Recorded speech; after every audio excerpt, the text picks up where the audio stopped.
La pleine conscience, ce n'est pas de la spiritualité, même si elle peut y conduire.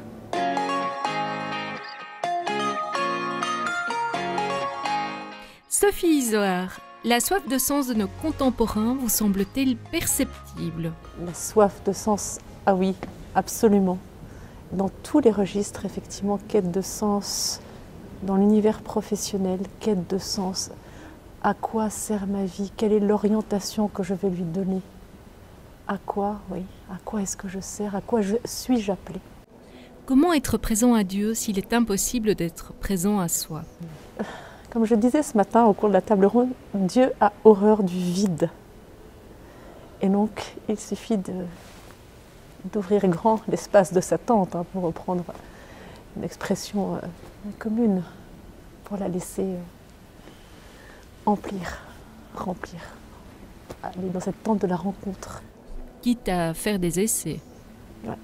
Quitte à faire des essais, quitte à se perdre parfois, et quitte à être dans une situation de crise dont on sait quel est le moment du discernement, le moment du lâcher-prise, le moment du regard critique par rapport à ce qu'est sa vie, pour lui trouver, pour trouver le chemin qui est juste par rapport à ce à quoi je suis appelée. Pleine conscience, yoga, développement personnel, les techniques sont multiples. Que peut répondre l'Église catholique? La question est de savoir à quoi servent, tu as employé le mot technique, Angélique, à quoi servent ces techniques? S'agit-il de techniques thérapeutiques? S'agit-il de techniques de remise en forme? La question est de se dire, la vie n'est pas un spa, donc il y a des tribulations de la vie, on répond à quoi, par quoi? Le danger vient du fait que l'on confond, dès que l'on pénètre un registre de confusion. La pleine conscience, ce n'est pas de la spiritualité, même si elle peut y conduire. C'est parce que c'est effectivement par la confusion que l'on rencontre tous les risques et les dérives sectaires d'instrumentalisation, de récupération, etc., etc. Peut-on envisager le yoga ou la pleine conscience ou encore la méditation comme un marchepied, une manière d'atteindre la prière? Alors pour certains, ça peut être effectivement un bon marchepied, un moyen, mais encore une fois remettre les choses à leur juste place, ce n'est qu'un moyen, sachant que la visée ultime c'est la rencontre en Dieu, donc ne pas confondre. Une réconciliation entre méditation chrétienne et méditation laïque de pleine conscience vous semble-t-elle réaliste? Oui, la tradition chrétienne, justement, si on peut se référer aux pères de l'Église notamment, qui ont initié toute une gestuelle, une posture. Nous sommes, en fait, Dieu créa avec le souffle, avec une énergie, le roi, le nefesh. C'est quoi? C'est cette énergie créatrice. Donc effectivement, le souffle, et c'est finalement ce qui nous renvoie à la respiration et à la méditation, est au cœur de la foi chrétienne. Il ne faut pas l'oublier. On l'a peut-être trop négligé. Peut-être qu'en Église, on l'a oublié.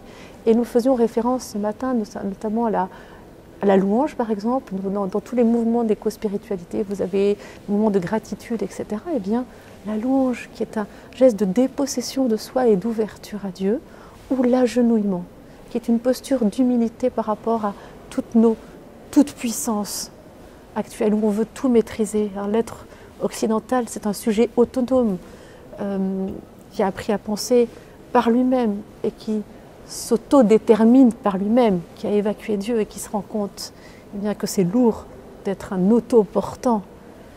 Et voilà en quoi la réconciliation peut s'opérer, dans cette déprise de soi pour aller à la rencontre d'autrui et de plus grand que soi, qui est Dieu. Dernière question. Sophie Isoard, que retenez-vous de votre participation à cette table ronde? Alors, je crois qu'il faut être modeste. Et encore une fois, par rapport peut-être à certaines assurances que j'avais, ou certitudes, pardon, eh bien, à chaque fois, et quand je discute de ces sujets-là, et je crois qu'en tant que chrétien, encore une fois, il faut les aborder avec modestie, même entre nous, c'est consentir toujours à se laisser déplacer, à apprendre à se dire, voilà, attention, mais toujours pour Nous sommes engagés, notre responsabilité est engagée en tant que chrétiens, à la fois en étant témoins, en étant modestes, pour être nous-mêmes toujours plus vivants et convier les autres à l'être toujours plus. Voilà. Dans la plénitude, voilà, de ce à quoi nous sommes. Dans le monde d'aujourd'hui. Et dans le monde d'aujourd'hui. Donc effectivement, moi je suis toujours suspicieuse, attention, il y a le monde et il y a nous. Nous sommes au cœur du monde. Et l'esprit, les braises de l'esprit sont à l'œuvre et sommes-nous à même de les reconnaître, de s'en réjouir et de créer des ponts. Voilà. Merci.